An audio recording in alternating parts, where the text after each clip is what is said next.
Bismillahirrahmanirrahim. Assalamualaikum warahmatullahi wabarakatuh.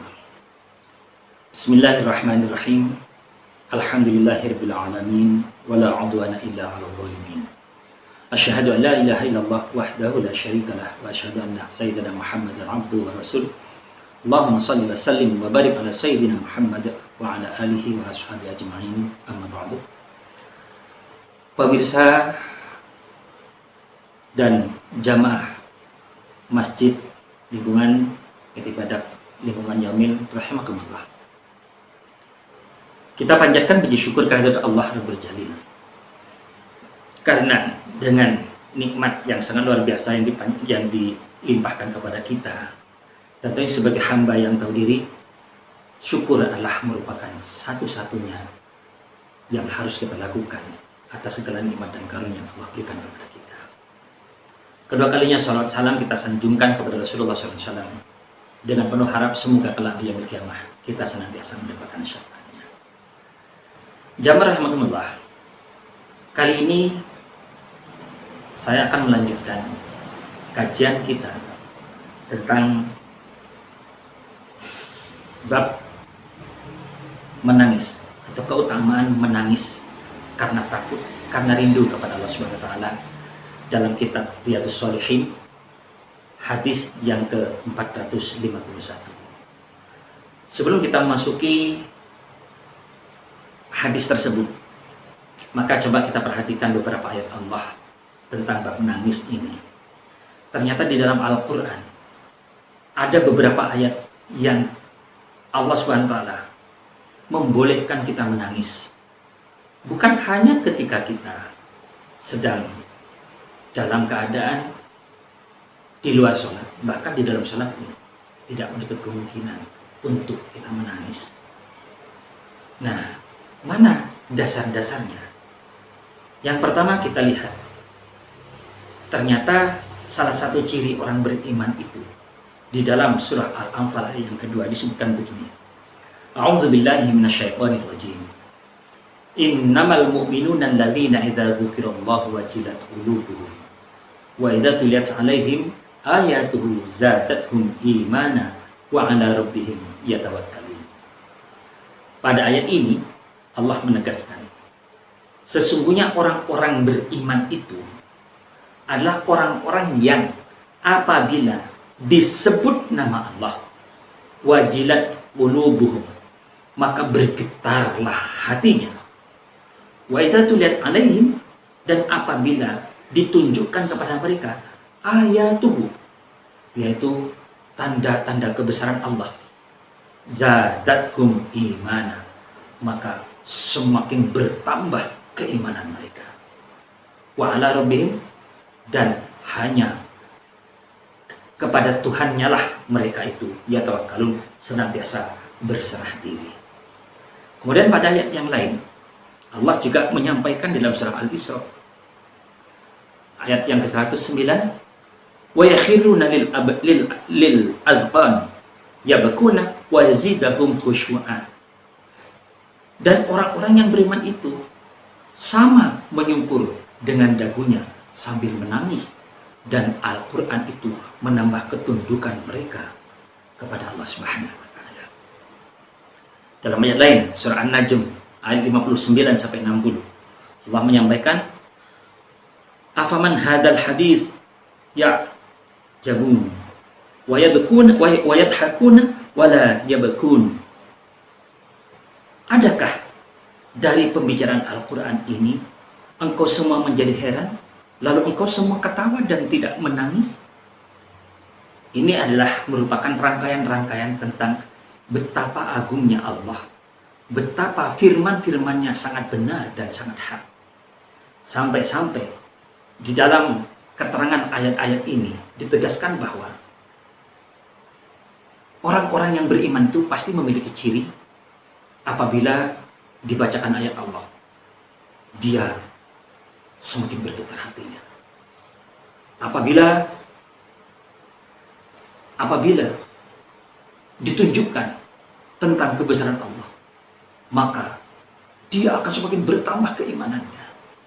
Jadi kalau ada orang saat ini yang sebaliknya, dibacakan Al-Quran biasa saja, ditunjukkan kebesaran Allah biasa saja, maka dia tidak bergetar hatinya. Jangankan sampai menangis, bergetar pun tidak. Jangankan bertambah keimanannya, tergerak pun juga tidak. Maka berarti patutlah kita mempertanyakan kondisi keimanan orang tersebut. Nah, untuk ini jamaah rahmatullah, maka ayo kita sekarang lebih banyak meningkatkan keimanan dan ketakwaan kita kepada Allah. Salah satu di antaranya adalah sering membaca Al-Quran, memperbanyak zikir kepada Allah. Dan tentunya lebih jauh lagi, kita selalu bertafakur. Artinya bertafakur ini adalah selalu memikirkan tentang ciptaan-ciptaan Allah yang ada di sekitar kita. Bahkan tentang diri kita sendiri. Allah menyampaikan bahwa wa fi anfusikum afala tubsirun. Dan pada dirimu, apakah kamu tidak pernah melihatnya? Maknanya bahwa pada anggota tubuh kita ini sebenarnya ada tanda kebesaran Allah. Dari ujung rambut sampai kaki, baik yang kelihatan, yang ada di luar secara fisik, maupun yang ada dalam tubuh kita itu, semuanya ada tanda-tanda kebesaran Allah. Nah, kalau kita kenal, kalau kita selalu begitu, maka pastilah kita akan semakin bertambah. Salah satu contoh mungkin kita akan bertanya, ya kenapa mata saya berkedip ya? Kok nggak langsung terbelalak terus? Satu contoh itu. Kalau kita hanya sebatas, yaitu hanya yang berkedip biasa aja, itu adalah sunatullah, rahmat. Maka mungkin kita membicarakan sunatullah itu biasa saja, hal yang biasa. Maka kita tidak akan pernah menangis dengan keagungan yang dibalik yaitu berkedipnya mata kita itu. Kenapa jemaah? Karena kalau kita lebih jauh berpikir, kenapa kita bisa melihat? Kenapa mata kita berkedip? Maka sesungguhnya pada kelopak mata kita ini banyak syaraf-syaraf kecil yang mendukung agar mata kita berkedip. Kemudian, kenapa kita bisa melihat? Bukan karena kita punya mata, tetapi di balik penglihatan kita itu ada zat yang maha melihat. Al-Basir tentunya. Pemirsa, jamaah Masjid Al-Ikhlas, Masjid Al-Falah, dan Masjid Darussalam rahimakumullah. Nah, untuk inilah, maka orang-orang yang senantiasa bertafakur tentang ciptaan Allah, maka dia insya Allah akan lebih banyak menangis.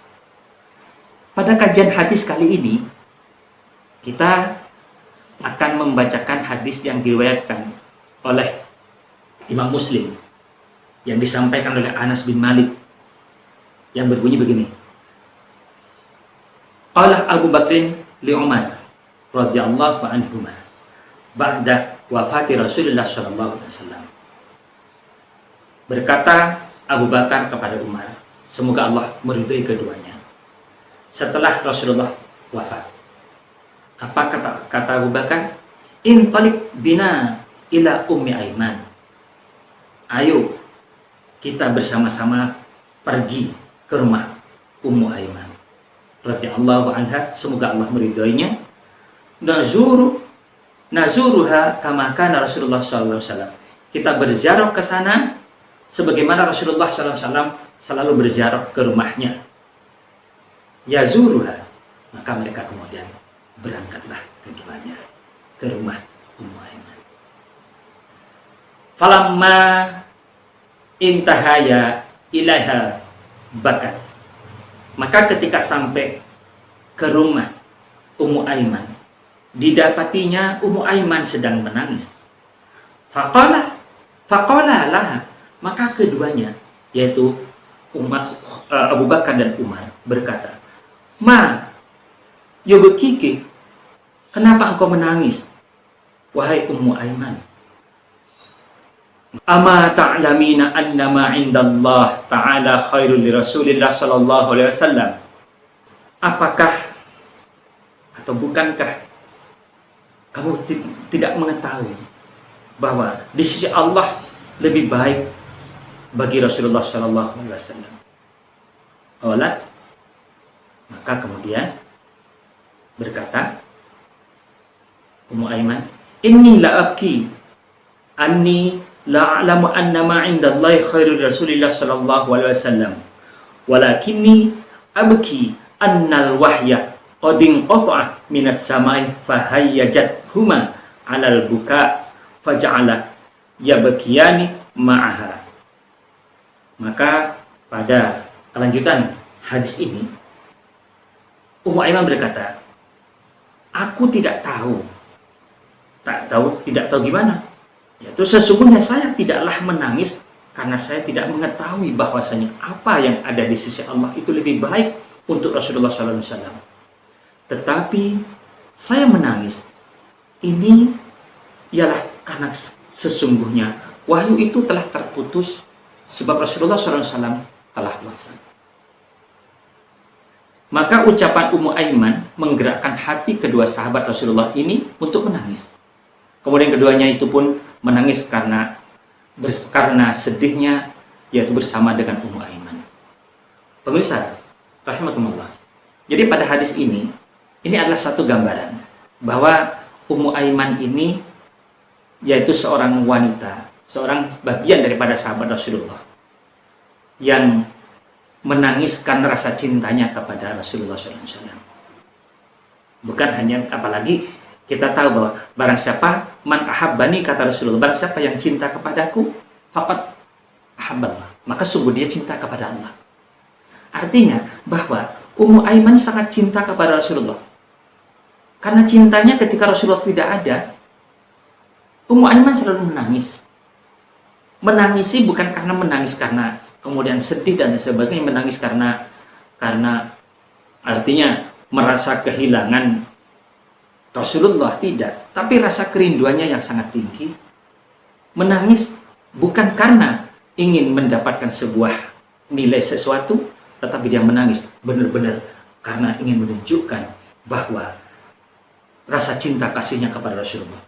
Karena dia mengatakan bahwa aku tidak menangis, atau aku menangis bukan karena ketidakberadaan Rasulullah, tetapi aku menangis karena setelah Rasulullah wafat, maka wahyu Allah tidak akan pernah turun lagi. Jamaah rahimakumullah, inilah yang kemudian kalau kita simpulkan secara menyeluruh bahwa tangisan Ummu Aiman ini dalam hadis ini adalah, pertama, Ummu Aiman menangis karena cinta kepada Rasulullah. Dan perlu digarisbawahi bahwa kata Rasulullah, barang siapa yang cinta kepadaku, maka sungguh dia cinta kepada Allah Subhanahu wa Ta'ala.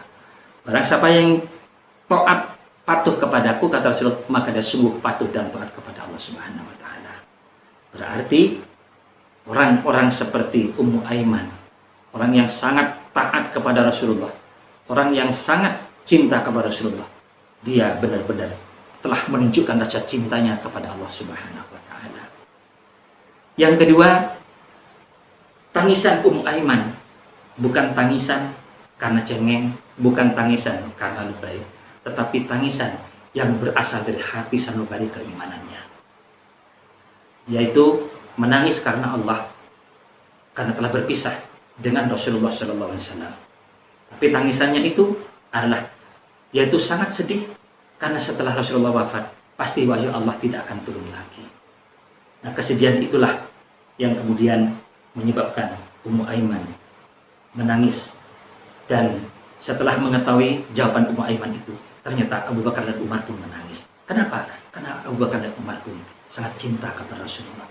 Karena Abu Bakar dan Umar pun adalah hamba-hamba Allah yang sangat dekat kepada Allah Subhanahu wa Ta'ala. Nah, untuk itu jamaah rahimakumullah, ayo kita lebih pertajam lagi fikir dan zikir kita, yaitu rasa taqarrub kita kepada Allah dengan berfikir tentang apa yang Allah ciptakan, maka akan muncul rasa zikir. Dengan zikir, maka hati kita akan menjadi tentram dan tenang. Ala bizikrillah tatmainnul qulub. Bukankah dengan berzikir kepada Allah, hati kita akan menjadi tenang? Nah jamaah, demikian yang bisa disampaikan. Semoga Allah Subhanahu wa Ta'ala benar-benar memberikan taufik dan hidayah kepada kita, dan selalu menunjukkan atau selalu menumbuh suburkan keimanan dalam dada kita, sehingga kita dimanapun dan kapanpun selalu berzikir kepada Allah dan selalu menangis akan kerinduannya kepada Allah Subhanahu wa taala, akan rasa takutnya kepada Allah Subhanahu wa taala, sehingga yang ada dalam diri kita setiap harinya adalah merupakan kebaikan dan kebaikan. Kecenderungan untuk melakukan kebaikan itulah sebagai tanda keimanan, dan terhindarnya kecenderungan kita untuk selalu menghindari kemaksiatan itulah bagian daripada nilai keimanan. Dan kita akhiri bersama-sama dengan membaca doa kafaratul majelis. Bismillahirrahmanirrahim. Subhanakallahumma bihamdik asyhadu an la ilaha illa anta astaghfiruka wa atubu ilaik. Walhamdulillahirabbil alamin. Wassalamualaikum warahmatullahi wabarakatuh.